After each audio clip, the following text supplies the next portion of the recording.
También.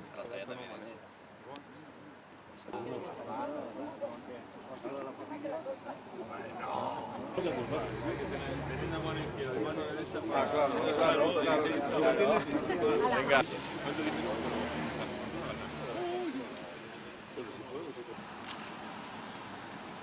¿Cómo somos los fotógrafos? Nos tuteamos aquí a...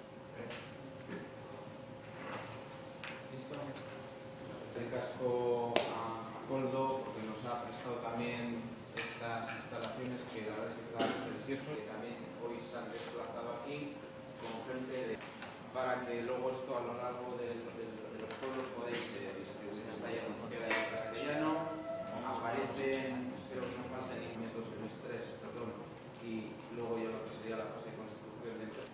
Y ya nos hemos puesto a trabajar para que... Gaur aurkeztu dugu Enkarterrietako 11 udalerrekin batera reaktibatzeko programa bat, enplegu programa bat, 100 persona langabezian daudenak berriro aukera izatea lanera bueltatzeko uste dugu oso garrantzitsua dela eskualde honetan. Hoy hemos presentado un programa de reactivación comarcal en Enkarterri, en donde van a participar los 11 municipios de Enkarterri en Vizcaya, junto con la Diputación Foral de Vizcaya, en un programa de reactivación comarcal y de empleo.